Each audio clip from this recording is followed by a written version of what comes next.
नमस्कार. श्री जी.के. प्रधान लिखित व डॉक्टर रामचंद्र जोशी यांनी अनुवादित केलेली साद देती हिमशिखरे ही कादंबरी आपण वाचत आहोत. आज आपण 4थ्या प्रकरणातल्या 5व्या भागाला सुरुवात करतो आहोत. दुसऱ्या दिवशी सायंकाळच्या गाडीने दिल्लीला जाण्यासाठी मी मुंबई सोडली. माझा मित्रपरिवार, नातेवाईक अशी कितीतरी मंडळी मला निरोप द्यायला स्टेशनवर आली होती. मी गुप्तांना माझ्या दिल्लीच्या भेटीबद्दल कळवले होते. ते दिल्ली स्टेशनवर मला उतरून घेण्याकरता सपत्नीक आले होते. आम्ही थेट त्यांच्या बंगल्यावर गेलो. तिथे विनोदिनी, तिचे पती राज व त्यांचे नवागत छबकडे यांची मुलाखत झाली. गुप्ता पती-पत्नी वार्धक्याने वाकली असली तरी प्रसन्न होती. विनोदिनीच्या प्रकृतीतही छान बदल झाला होता. तिचे नेहमीचे खेळकरणी रसिक वृत्ती होती तशीच होती. मी गुप्तांकडे एखाद दुसरा दिवसच होतो. दुसऱ्या दिवशी जेवणे उरकून आम्ही सर्वच जण दिवाणखान्यात बसलो होतो तेव्हा माझ्या आगामी हिमालयीन सफरीचा बेत मी त्यांना सांगितला. माझे बोलणे कसलीही टीका टिप्पणी न करता श्री गुप्तांनी गंभीरपणे व शांतपणे ऐकून घेतले. नंतर ते म्हणाले, तुझे हित तुला कळते आहेच, तेव्हा तुझा हा निर्णय तू सर्व गोष्टींचा नीट विचार करून घेतला असशील. मी तुला प्रत्येक कार्यात फक्त सुयश चिंतितो. यदा कदाचित कधी कसली गरज पडली तर एक सन्मित्र म्हणून तू आपले मन माझ्याजवळ मोकळे करावेस. आणि मी तुला आश्वासन देतो की माझ्या कुवतीत जेवढी शक्य असेल तेवढी मदत तुला करायला मला मनापासून आवडेल. विनोदिनी म्हणाली, माधव, संन्यासी जीवनात तू फार काळ रुळशील असे मला मुळीच वाटत नाही. माझ्या मते तर तू भरताच मार्ग चोखाळू पाहतो आहेस. जगाकडे पाठ फिरवल्याने ना तुझा फायदा होणार आहे ना जगाचा. मी तर म्हणेन की तुझा हा भेद चुकीचाच नव्हे तर अगदी आततायी ठरण्याइतका मूर्खपणाचाच आहे. मला तर तू त्या जंगली एकाकी वातावरणातून पुन्हा आमच्यात येऊन मिसळशील तेव्हाच आनंद वाटेल. मी फक्त न बोलता तिच्या अज्ञानाला हसलो. सौ गुप्ता म्हणाल्या, माधव, मला बाई तुमचे ते ज्ञान योगविद्या काही एक समजत नाही.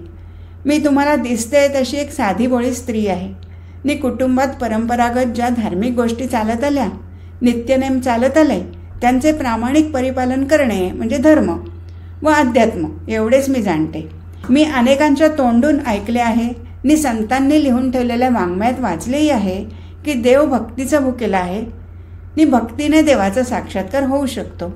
आणि भक्तिमार्गात तरी जगाचा आणि समाजाचा त्याग करून संन्यासी बना असे सांगितलेले नाही, कारण भक्तिमार्गात त्याची जरुरीही नाही.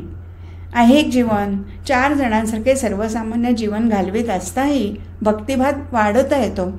यात जर काही तथ्य असेल तर मला सांग. सर्व संग परित्याग करून हिमालयात जाऊन संन्यास घ्यायचे तू का ठरवले आहेस? मला तरी असं वाटतं की तू निष्कारण फार मोठा त्याग करत आहेस. तो वस्तुतः करायला नको आहे. श्री गुप्तांनीही पत्नीच्या या बोलण्यावर मान डोलावली व आपण तिच्याशी सहमत आहोत असे दर्शवले. मी म्हटले, तुम्ही म्हणता ते थोडेसे बरोबर आहे. मी त्या मार्गाने कधीच गेलो नाही. पण एक मात्र सांगू इच्छितो की ऐहिक जीवन इतके गुंतागुंतीचे आहे की त्यातून असंख्य समस्या उत्पन्न होत असतात. त्या समस्यांची उकल करण्यातच सारे आयुष्य खलास होते आणि जीवन सार्थकी लावण्याचे जे काम करणे जरुरीचे असते ते लांबणीवर पडत पडत कधीच हाती घेतले जात नाही. दैनंदिन प्रश्नात मनुष्याने स्वतःला इतके गुरफटून घेतलेले असते की ज्याला तो भक्ती नाव देतो ती केवळ प्रत्येक दिवशी करायची एक यांत्रिक कसरत होऊन बसते. त्यात कर्तव्य भावना फक्त राहते, मन मुळीच नसते. भक्तीतील भाव अभावानेच असतो. अशा भक्ती मार्गातून खरोखरच प्रत्यक्ष असे काही हाती लागते की नाही याबद्दल मी तरी साशंक आहे. भक्ती मार्गानेच मुक्ती मिळवलेल्या अनेक साधू पुरुषांची चरित्रे मीही वाचली आहेत. पण मला त्यात जे आढळले ते हेच की त्यांनी आपले मन संसारातून काढून वैराग्यानेच संसार केला आहे. समाजातील त्यांचे अस्तित्व केवळ शरीरानेच होते इतकेच. बिनआकाराचे, रेखीवपणा नसलेल्या चित्रासारखे त्यांचे जीवन होते. तेव्हा भक्तिमार्गातही अंतर्यामी संसारपाश तोडल्याशिवाय आत्मदर्शन घडलेले माझ्या तरी वाचनात नाही. मला हे असले आत एक नि बाहेर एक दुट्टप्पी वा दुहेरी जीवन दांभिकपणाचे नि अतिढोंग वाटते. माझ्या प्रकृतीला ते झेपणारे नाही. त्यापेक्षा सरळ सरळ जगाचा संबंध सोडून सत्य शोधनाकरता एकाकी जीवनक्रम पत्करणे जास्त उत्तम आणि वांछनीय नव्हे का? भक्तिमार्गात 2 डगरीवर हात ठेवून आयुष्याची कसरत करीत असतो. ते सर्वांनाच जमण्यासारखे नाही. त्यात सुसंवाद कुठे नाहीच. परिणामी तो शोक पर्यवसायीच ठरतो. तुमच्यासारख्या संसारी लोकांना त्या भक्तिमार्गाचे आकर्षण असणे साहजिक आहे, कारण तुम्हाला मुक्ती मिळवण्याची तेवढी तळमळ नाही. प्रत्यक्ष साकार स्वरूपात काही निश्चित मिळवायचे आहे असा तुमचा आग्रहच नाही. तुम्ही त्याबाबत तितकेसे गंभीरपणे विचारसुद्धा करू इच्छित नाही. परंतु माझ्यासारख्याने जे ध्येय निश्चित करून ते प्रत्यक्षात आत्मसात करायचे ठरवले आहे, त्याला हा भोंगळ मुक्तिमार्ग पुरा पडेल असे वाटत नाही. माफ करा, तुमची प्रामाणिक भक्तिभावना दुखवावी किंवा तिच्यावर टीका करावी असा माझा हेतू नाही व मला तो अधिकारही नाही. तेव्हा तुम्हाला दुखवण्याचा प्रश्नच उत्पन्न होत नाही. मला एवढेच तुमच्या मनावर बिंबावे असे वाटते की मना सज्जना भक्ती पंथेची जावे हे म्हणणे ठीक आहे, पण तो लांबचा पल्ला आहे, नसते आडवळण आहे. त्यामध्ये अनेक अडचणी आहेत, खाचखळगे आहेत आणि माझ्या प्रकृती स्वभावाला रुचण्यासारखे त्यात काही नाही. आमचा पिंडच वेगळा. शेंडी तुटो व पारंबी तुटो, इप्सित साध्य होईपर्यंत स्वस्थ बसणे नाही असा माझ्यासारख्यांचा खाक्या. त्यामुळे आमच्या सत्यशोधनाच्या मार्गात जे जे आड येईल ते कापून आपला मार्ग चोखाळायचा एवढेच आम्ही जाणतो. श्री गुप्ता म्हणाले, शाब्बास माधव, मी तुझ्याशी संपूर्णतया सहमत आहे. सौ गुप्ताई म्हणाल्या, तुझ्या कार्यात तू यशस्वी होस, माझे तुला आशीर्वाद आहेत. गुप्तांच्या गोड संगतीत 2 दिवस घालवल्यावर मी हिमालयाकडे जायला निघालो. हरिद्वार स्थानकावर मी पाय टेकला तेव्हा पहाटेचा समय होता. थंडी खूप पडली होती. मला वाटत होते खूप छान. पूर्वेला प्रभातीचे गुलाल उधळून चालले होते. साऱ्या शरीरात एक जोमदार आणि गोड शिरशिरी उठली होती. ढांगा टाकतच मी स्टेशन बाहेर आलो. कुठे उतरावे याचा विचार करत होतो. तो एक परिचित आकृती जवळजवळ येत आहे असे त्या अंधुक प्रकाशात लक्षात आले आणि मीही त्या व्यक्तीच्या रोखाने धावलो. त्या व्यक्तीने हमालाला माझे सामान न्यायला सांगितले आणि हमालालाही ते ठिकाण ठाऊक असल्यासारखे दिसले. गुरुदेवांना खडानखडा माहिती होती व गुरुदेवांना तेथील सर्वजण ओळखत होते. आम्ही हरिद्वारमध्ये आठवडाभर होतो. हरिद्वार हे एक असे तीर्थस्थान आहे की भारतभरचे लोक इथे यात्रेला येतात. साधूंचा वर्णा जास्त. शिवाय अनेक भारतीय तेथे येऊन कायमचे राहतात. मुक्ती मिळवण्याकरता त्यांना सांगितलेल्या मार्गाची व साधनांची वर्षानुवर्षे अनुष्ठाने करीत. गंगा नदी, परमपवित्र समजलेली गंगामाई इथून वाहत असताना आपले सारे वैभव प्रदर्शित करते आहे असा एकंदर येथे या नदीच्या प्रवाहाचा थाट आहे. तिच्या काठावर अनेक आश्रम आहेत, पण मला मात्र ते स्थान फार गजबजलेले व इतर तीर्थस्थानाप्रमाणे भरपूर गर्दी गोंधळाचे अतएव फारसे आवडले नाही. गुरुदेवांनी माझ्याबरोबर हिंडून सारे हरिद्वार मला दाखवले. तेथील महत्त्वाच्या स्थानांची माहिती करून दिली. परंतु 2दा गंगास्नान व भोवतालच्या टेकड्यावरून फेरफटका या 2 गोष्टींशिवाय माझे तरी कशातच मन रमले नाही. शहर नगरवासियांपासून दूर एकीकडे असलेले हे रम्य स्थान वास्तविक ध्यानधारणेला आणि मनाच्या केंद्रीकरणाला केवढे उपकारक ठरले असते. परंतु भिकाऱ्यांचा, पंड्यांचा, फेरीवाल्यांचा बाजार मांडून बसलेल्यांचा इथे इतका सुळसुळाट आहे की त्या इच्छित रम्यतेला मोठेच गालबोट लागलेले आहे. इथे भारतातील श्रीमंतांनी मागचा पुढचा विचार न करता इतकी देवळे उभारली आहेत आणि आपल्या दातृत्वाचा व धार्मिकतेचा टेंबा मिरवण्याकरता व श्रीमंतीचे प्रदर्शन करून प्रसिद्धी मिळवण्याच्या लालसेने इथे संपत्तीचा इतका अनाठाही व्यय होत असतो की त्यामुळे काही भले होण्याचे राहिले बाजूलाच, पण हितापेक्षा अहितच फार झाले आहे. एका आश्रमात आमची राहण्याची सोय झाली होती. संन्यासी व साधूजनांनाच केवळ राहण्यासाठी व मुक्काम करण्यासाठी एवढी भव्य आणि प्रशस्त इमारत उठवली होती. वास्तू इतक्या मोक्याच्या ठिकाणी होती की तेथून हिमालयाचे नयन मनोहर दर्शन घडत होते. मला तर ती जागा फारच आवडली. हरिद्वारहून आम्ही ऋषिकेशला आलो. तेथे आमचे आतिथ्य इतक्या आदराने झाले की गुरुदेवांबद्दल त्यांना वाटणारा दबदबा स्पष्टच दिसत होता. इथे कितीतरी उच्च शिक्षित साधकांची भेट झाली.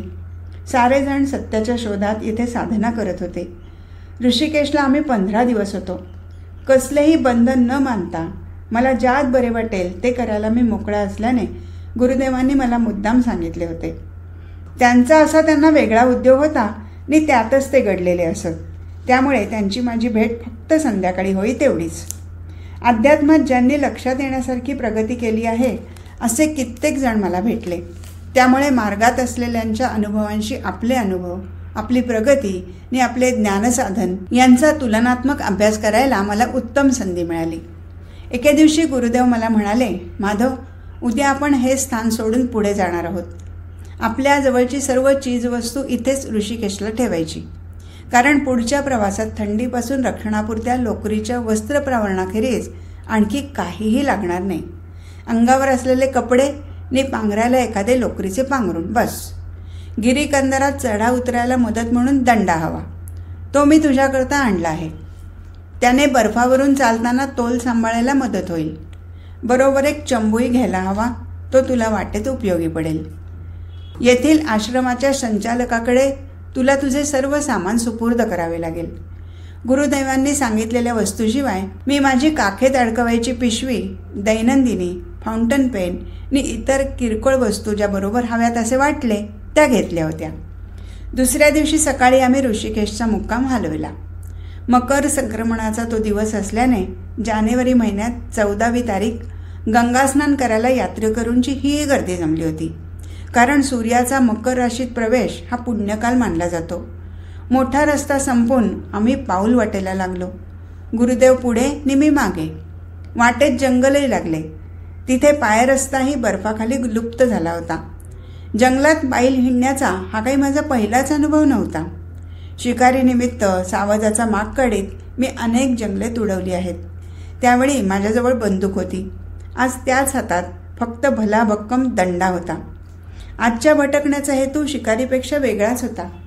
एका दृष्टीने या अनुभवात पुरेपूर नाविन्य होते आणि त्याची गोड शिशिरी सर्वांगातून सळसळत होती. गुरुदेव चालता चालता त्यांच्या आयुष्यातील बहुविध प्रसंग सांगत होते. त्यांचे भाषण म्हणजे नेहमीच बौद्धिक मेजवानी असते. त्यातच ते सांगत होते वैयक्तिक अनुभव, त्यांच्या जीवनातील जिवंत अनुभव. तेव्हा त्या गोष्टीत विविधता सांगोसांग साठवली असल्यास काय नवल. सर्व दिवस आम्ही चालत होतो, अगदी काहीही न खाता पिता. भर दुपारीसुद्धा विश्रांती करता कुठे थांबलो नाही, कारण थकवाच वाटत नव्हता. आणि गुरुदेवांचाही कल विश्रांती वगैरे न घेण्याचा दिसला. सूर्य कलत असताना एका बर्फाच्छादित गळईच्या वळचणीला बसलेल्या एका वस्तीत आम्ही प्रवेश केला.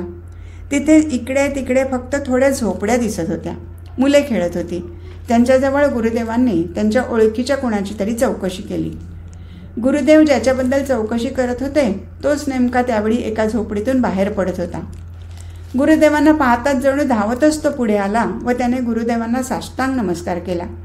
गुरुदेवांच्या आगमनाची बातमी सगळीकडे पसरली आणि त्या छोट्याशा वस्तीतील सर्वजण गुरुदेवांना भेटण्याकरता गोळा झाले.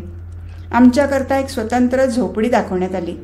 चटया व लोकरीची पांघरुणे जमा करण्यात आली, कारण आमचे तेथील वास्तव्य जास्तीत जास्त सुखाचे व्हावे ही सर्वांची एकमेव इच्छा होती. मोठी शेकोटी पेटवण्यात आली, त्यामुळे त्या झोपडीत ऊब आली होती. चपाती, ताजे दूध व थोडीशी भाजी यावर आमची जेवणे उरकली. जेवणे होताच माझे डोळे पेंगू लागले आणि पाठ जमिनीला टेकताच डोळे केव्हा मिटले ते कळले सुद्धा नाही. मला इतकी शांत झोप लागली होती की पहाटे 6 वाजता मला जाग आली तेव्हा मी अगदी नव्या दमाने ताजातवाना झालो होतो. गुरुदेवांनी मला चहा हवाय का म्हणून विचारले. मी त्यांना म्हणालो, माझ्या सुमानासकट मी माझे चहापानही ऋषिकेशला सोडले आहे, तेव्हा यापुढे मला केव्हाही चहाची गरज नाही. उकळते गरम गरम रामपात्र भरून दूध घेऊन आम्ही ती वस्ती सोडून पुढे निघालो. अशा तऱ्हेने हिमालयाच्या परिसरात जवळजवळ आठवडाभर आमचा पायी प्रवास चालू होता. जेवायला आणि रात्रीच्या मुक्कामाकरताच प्रवास स्थगित करत होतो तेवढाच. बाकीचा वेळ अखंडपणे चालत होतो आम्ही. गुरुदेवांची जवळीक असल्याने ती एक मोठी आनंददायी करमणूक होती व त्यामुळेच मला वाटते साऱ्या प्रवासभर शीण म्हणून कधी वाटला नाही.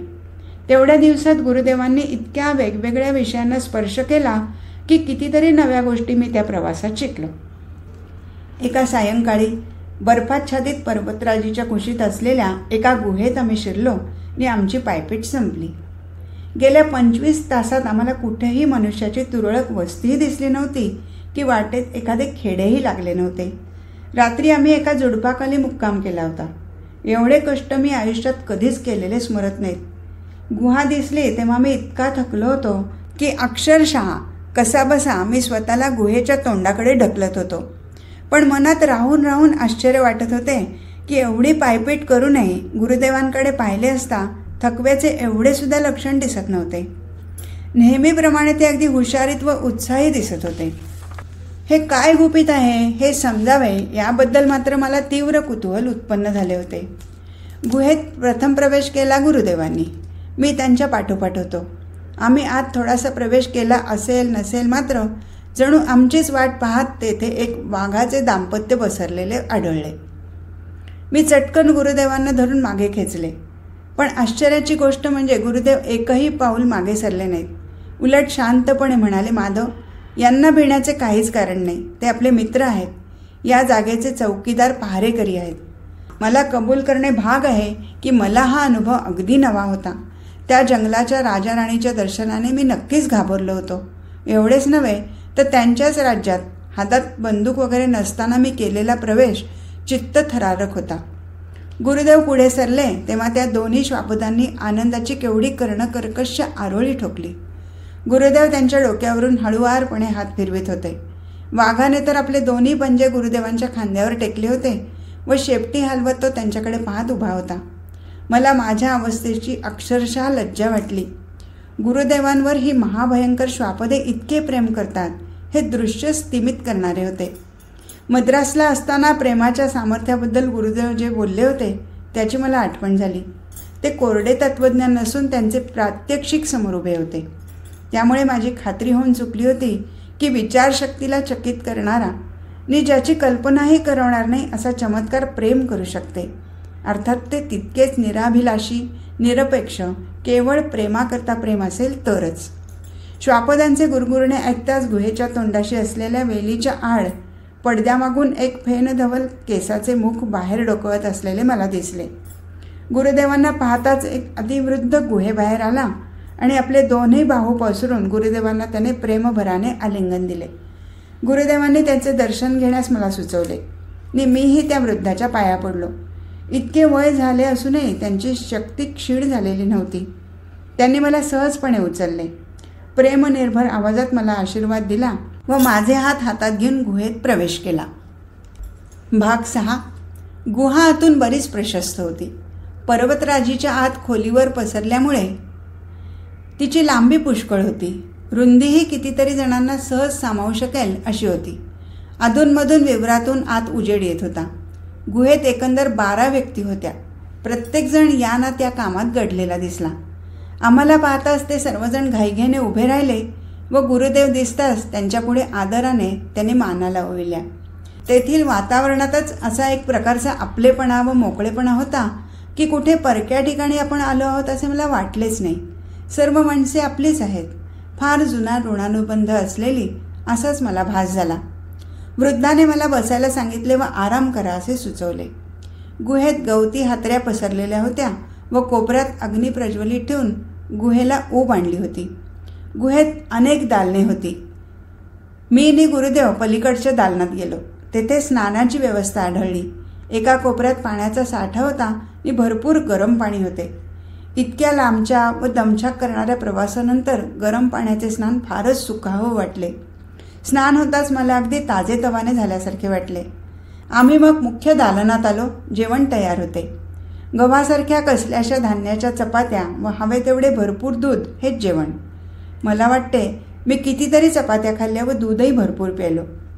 गुहेतील मंडळी म्हणाली की ती सर्वजण आमची वाट सकाळपासून पाहत होती. वृद्धाने आम्ही येत आहोत असे त्यांना आगाऊ सांगितले होते. त्या जागी बाहेरचा पाहुणा क्वचित येणारा असल्याने आमच्या दोघांच्या येण्याने सर्वांनाच आनंद झाला. गुरुदेव वृद्धाशी बोलण्यात गुंतले होते. मी इतर 12 जणात मिसळलो. माझ्या अपेक्षेपेक्षा ती गुहा मोठी होती. गुहेच्या टोकाला गोठा होता आणि त्यात जवळजवळ 12 गायी चरत होत्या. तेवढ्यात केव्हा तरी सूर्यास्त झाला असावा, कारण काळोख पडू लागला होता. मधल्या प्रशस्त जागेत मशाली पेटवून उजेड केला होता व आणखी बऱ्याच मशाली एका कोपऱ्यात तयार ठेवलेल्या आढळल्या. थकून भागून आल्याने व जेवताना भरपूर खाल्ल्याने मी सुस्त होऊन माझ्या डोळ्यावर झोप लोटली होती. गुरुदेव म्हणाले, माधव, तू आता दमला आहेस तेव्हा स्वस्थ झोप जा. गवताचा थर पसरून त्यावर गवती चटई टाकण्यात आली आणि माझे अंथरूण म्हणून दाखवण्यात आले. मी तात्काळ शरीर आडवे केले आणि डोळे मिटले सुद्धा. मला जाग आली तेव्हा सकाळ केव्हाच झाली होती. मी माझ्या अंथरुणात होतो आणि माझ्या अंगावर कोणीतरी 2 लोकरीची पांघरुणे घातली होती. गुरुदेव जवळच उभे होते. त्यांनी हसतच माझ्याकडे आपला हात पसरला आणि मी उठलो. माधव, ते म्हणाले, आता कसे काय वाटते? काल तू फारच थकला होतास, त्यामुळे तुला चांगलीच गाढ झोप लागली होती. सकाळ केव्हाच झाली आणि सर्वजण आपापल्या कामाला लागली आहेत. मी पांघरुणाच्या घड्या केल्या व इतर पांघरुणे ठेवली होती तिथे त्या नेऊन ठेवल्या. नंतर आम्ही दोघेजण गुहेबाहेर पडलो. मैलवर चालून गेल्यावर गिरीकंदरातून हळूहळू वाहणाऱ्या एका झरीजवळ आम्ही येऊन पोचलो. पाणी बर्फासारखे थंडगार होते. मुखमार्जनानंतर त्या शीतल पाण्यात मी डुबी मारली. अति उत्साह वाटला त्या शीतल जलाच्या सर्वांग स्पर्शाने. कपडे वगैरे धुवून आम्ही गुहेकडे परतलो. गुरुदेव म्हणाले, माधव, इथे आता सर्व ज्याचे त्याने करायचे.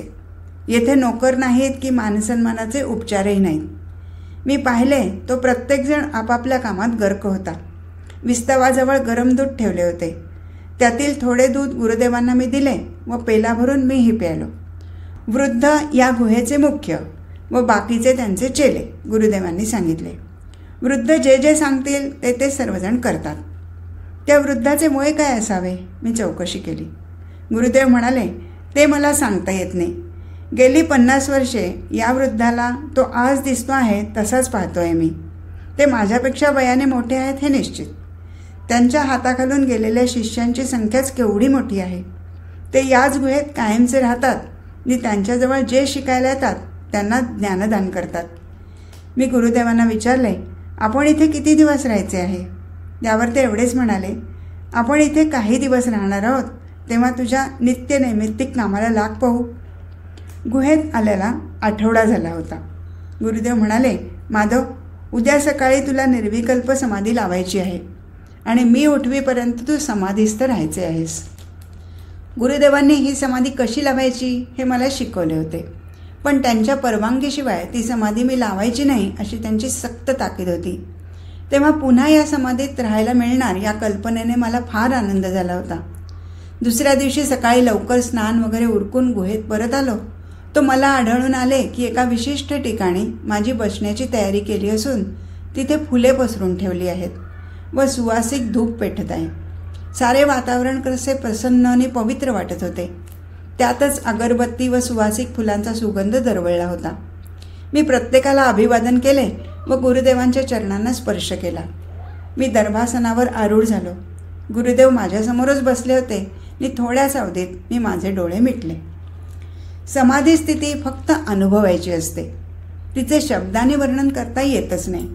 मी माझे डोळे उघडले तेव्हा गुरुदेव समोरच बसले होते आणि भोवताली समाधी लावताना जसे होते तसे सर्व जसेच्या तसे होते. मी उठण्याचा प्रयत्न केला पण शक्य झाले नाही. गुरुदेव माझ्याजवळ धावतच आले व त्यांनी मला प्रेमभराने गाढ आलिंगन दिले. ते म्हणाले, माधव, उठण्याचा प्रयत्न करू नकोस. वृद्धाने त्यांच्याजवळ असलेले कसलेसे तेल देऊन आपल्या चेल्यांना मला मालिश करायला सांगितले. मला त्या वृद्धाच्या चेहऱ्यावर एक समाधान झळकत असलेले दिसले. तासभर मालिश झाल्यावर मी कसाबसा उठून 4 पावले टाकू शकलो. माझ्या शरीराची ही अवस्था लक्षात घेऊन माझे मलाच काही कळेना. मला राहून राहून आश्चर्य वाटत होते. माझे सांधे आखडण्या इतका बराच वेळ मी समाधीत होतो तरी कुठे? एवढ्या थोड्या अवधीत माझी ही शारीरिक स्थिती कशी झाली हे माझे मला कळेना. माझ्या शरीरातील सारी चरबी झडून मी कितीतरी बारीक झालो होतो, पण म्हणून अशक्तपणा व थकवा म्हणाल तर यत्किंचितही वाटत नव्हता. उलट माझ्या उत्साहाला भरती आली होती. आनंद अणुरेणूत ओथंबत होता. वृद्ध म्हणाले, माधव, तुझ्या प्रगतीबद्दल मला अत्यंत समाधान वाटते. इतक्या थोड्या अवधीत साधनेत तू मिळवलेले यश खरोखर कौतुकास्पद आहे आणि त्याचे सारे श्रेय तुझ्या गुरुदेवांकडे जाते. गुरुदेव म्हणाले, तू समाधी स्थितीत गेले सबंध वर्षभर होतास आणि तुला यातले काहीही ठाऊक नाही. तेव्हा कुठे माझ्या वाढलेल्या जटाभार, अस्ताव्यस्तपणे वाढलेली दाढी आणि मिशा यांची मला जाणीव झाली. मी दिसतो तरी कसा हे आरशात पाहण्याची मला उत्सुकता होती, पण ओढ्याच्या वाहत्या पाण्यातील प्रतिबिंबावरच मला ती मनाची ओढ भागवावी लागली. माझ्या शरीरातच नव्हे तर चेहऱ्यातही इतका बदल झाला होता की मला सुद्धा माझे रूप ओळखेना. स्नान उरकल्यावर मी थोडेसे दूध घेतले. पातळ पदार्थाशिवाय काही खाण्याची इच्छा होईना. गुरुदेवांनी सांगितले की माझ्या समाधी काळात ते वर्षभर फिरून आले होते. मी येथे आदल्या दिवशीच येऊन पोचले होते. वृद्ध व त्यांचे शिष्यगण यांनी गुरुदेवांच्या गैरहजेरीत माझी काळजी घेतली होती. सारा शिष्यवर्ग इतका चांगला होता, सद्गुणी होता की त्यांचे आभार मानणेसुद्धा त्यांनी मला अशक्य केले. 2 दिवसानंतर गुरुदेव मला म्हणाले, माधव, आता आपण आपल्या शेवटच्या टप्प्याला सुरुवात करणार आहोत. मी तुला माझ्या गुरूंच्या म्हणजेच परमेश्वराच्या स्वाधीन करणार आणि मग तुझा माझा संबंध संपला. माझा कार्यभाग आता संपला आहे. तूही मला आदर्श शिष्य लाभलास. मी म्हणालो, गुरुदेव, मला तुमचे गुरु कोण माहीत नाही, कारण त्यांना भेटण्याचे सद्भाग्य मला अजून लाभलेले नाही. तेव्हा आत्तापर्यंत ज्याप्रमाणे करीत आलो त्याचप्रमाणे तुमच्या सूचनांचे अगदी शेवटच्या घटकेपर्यंत मी परिपालन करीन. यापरती आयुष्यात मला कशाची चव उरलेली नाही. दुसऱ्या दिवशी भल्या पहाटे आम्ही गुहा सोडली. नेहमीच्या ठिकाणी स्नाने उरकली आणि पुढील प्रवासाचे प्रस्थान ठेवले. बर्फ तुडवीत, जरूर तेव्हा विश्रांती करता टेकत आम्ही मार्गक्रमणा करत होतो. जंगलातून आणि बर्फातून जवळजवळ आठवडाभर आम्ही चालत होतो. गुरुदेवांना सारा परिसर स्वच्छपणे माहीत असल्याने वाटेत कुठेही कसलाही अपघात झाला नाही. एका सुरम्य सकाळी दिशा फाकू लागत असतानाच आमचे विश्रांतीस्थान तोडून आम्ही चालू लागलो होतो. सूर्य वर आला आणि सभोवतालच्या हिमाच्छादित पर्वतराशीवर सोन्याची पखरण झाल्यासारखे उगवत्या कोवळ्या सूर्यकिरणांमुळे वाटत होते. नीरव शांतता, स्तब्ध वातावरण आणि उत्साहदायक गारवा, त्यामुळे पायी चालण्यात एक प्रकारचा अपूर्व आनंद वाटत होता. आम्ही मैल 1.5 मैल चाललो असूनसू तोच गुरुदेव एकदम स्तब्ध उभे राहिले. चालायचे थांबले. मीही दचकून ते पाहत होते. त्या दिशेकडे पाहू लागलो. कोणीतरी आमच्याजवळ येत असलेले आढळले.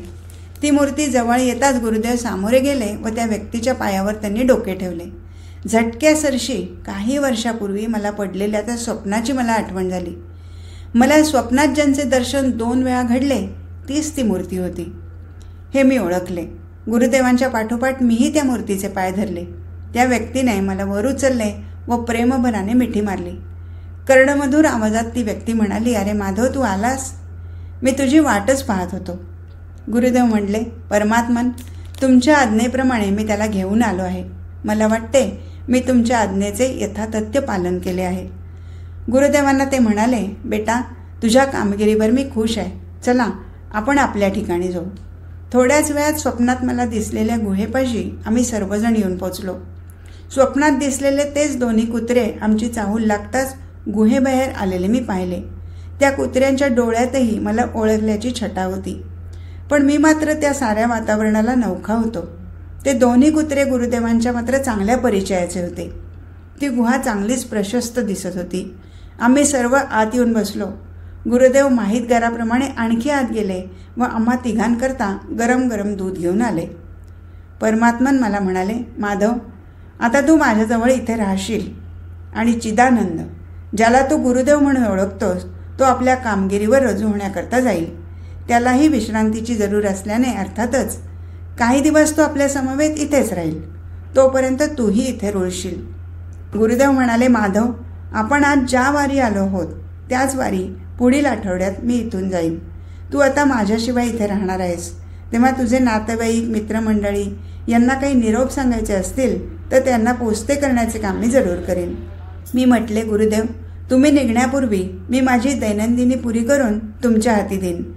माझ्याजवळ ऐहिक जगातून, सांसारिक, लौकिक जगातून आणलेले असे आता उरलेले आहे फक्त फाउंटन पेन, मनगटी घड्याळ, दैनंदिनी, भावांनी विनोदिनीला लिहिलेली पत्रे. माझ्या जीवनहेतूच्या शेवटच्या टप्प्यावर मी आलो असल्याने आता दैनंदिनी लिहिण्याची मला गरज वाटत नाही. लहानपणापासून मला दैनंदिनी लिहिण्याची सवय होती. त्यावेळी इंग्रजी शाळेत मी प्रवेश घेतला असेल. शिक्षकांनी सांगितले, रोज घडणाऱ्या गोष्टीचे टिपण दैनंदिनीत करावे. तेव्हापासून मी हे लिखाण करीत आलो आहे आणि या दिवसापर्यंत मी अचूकपणे माझी दैनंदिनी का कुणास ठाऊक लिहित आलो आहे.